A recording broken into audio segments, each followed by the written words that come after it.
Salam sejahtera buat semua warga bangsa. Pagi hari ini saya ada di daerah Jakarta Pusat, tepatnya di Bendungan Hilir. Tujuan saya datang ke tempat ini adalah untuk mempertanyakan tentang asuransi jiwa bersama yang merupakan milik dari kakak saya dan ipar saya, suami dari kakak saya. Jadi asuransi jiwa bersama Bumi Putra ini sudah tutup karena katanya mengalami kesulitan keuangan lah, kalau istilah yang biasa kita kenal tumpur gitulah ya. Nah, tetapi kan dengan tumpurnya perusahaan ini, tentu banyak nasabah yang akan menjadi kebingungan untuk mendapatkan haknya kembali. Nah, keluarga kami salah satu orang yang mengalami kerugian itu. Nah, oleh karena itu kami datang ke tempat ini mempertanyakan. Kemarin kami pergi ke daerah Cokro Aminoto, tapi di sana juga kantornya sudah tutup dan kami diarahkan ke Bendungan Hilir ini. Nah, dari keterangan yang kami peroleh dari petugas di tempat ini, kami akan mendapatkan pencairan nanti di tahun 2027. Dan itu pun nilainya tidak lagi 100% sebagaimana yang tertera di dalam polis asuransi. Tapi bagi kami tidak ada masalah, kami bersedia dan kita sudah tanda tangani surat persetujuan. Karena kemarin kami datang ke tempat ini, kami disarankan untuk membuat surat persetujuan yang bisa kami terima hanya 50% dari nilai yang harus kami dapatkan. Untuk itulah kami datang ke tempat ini mengantarkan surat persetujuan itu. Dan kami sudah sampaikan tadi, semoga di tahun, kalau informasi yang kami dengar, tahun 2027 akan dibayarkan nanti nilai uang yang tadinya kami harus dapatkan sebesar 100 juta, nanti mungkin sekitar 50 jutaan, karena 50% dipotong. Kita akhirnya bersedia, tapi mungkin pertanyaan yang paling penting adalah apakah nanti di tahun 2027 kewajiban asuransi Bumi Putra ini bisa dibayarkan.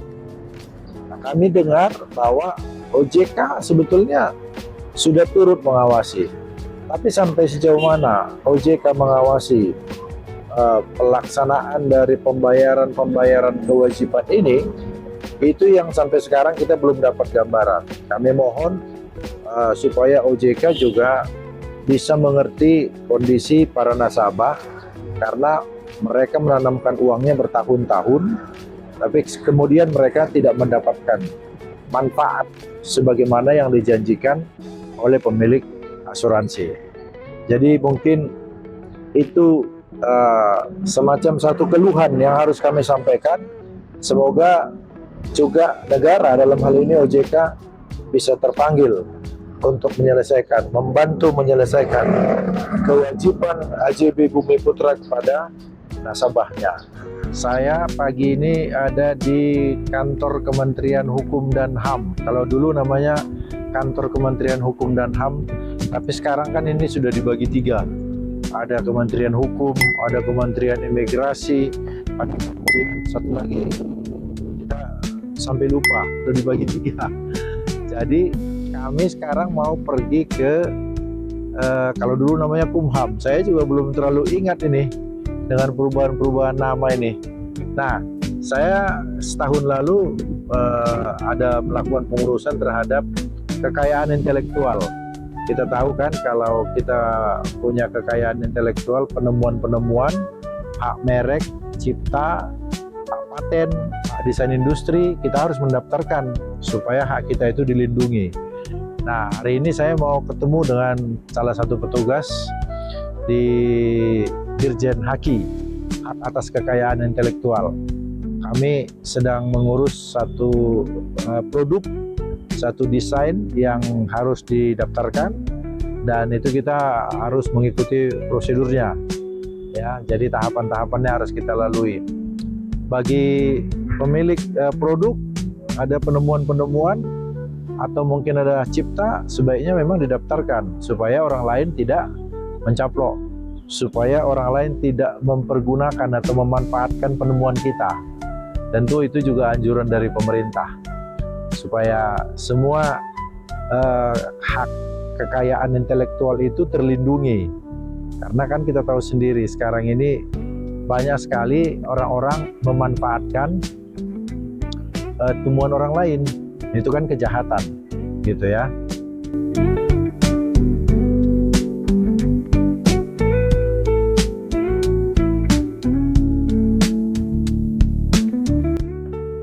Ya, sekarang kita akan ke sana untuk bertemu dengan petugas.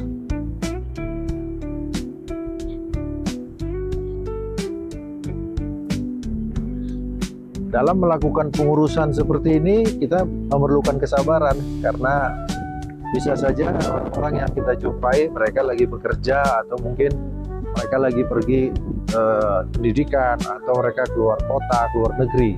Kita memang harus sabar, apa boleh buat, karena urusan yang mereka kerjakan juga banyak. Seperti itu.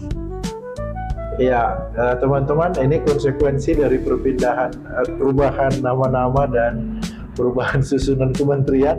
Akhirnya saya sempat nyasar.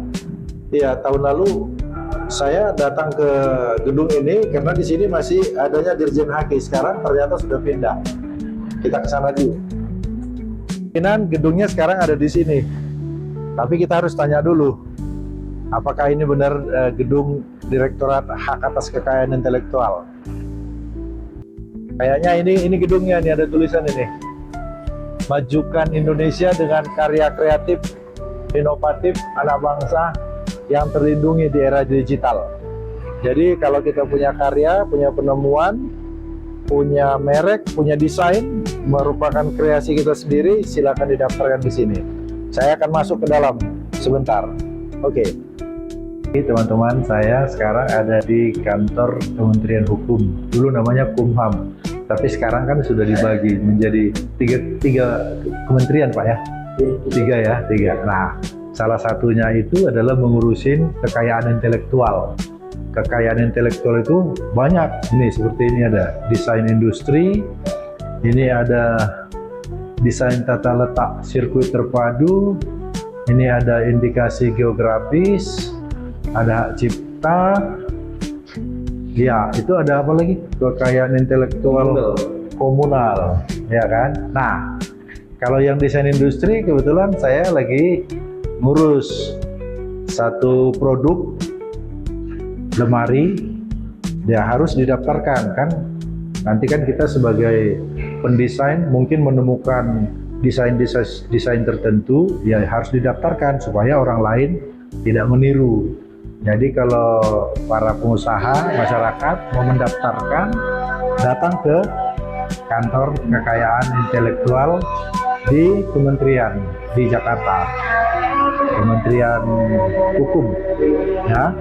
Nah ini ada konfigurasi, komposisi garis dan macam-macam yang kita desain itu harus didaftarkan. Oke, terima kasih.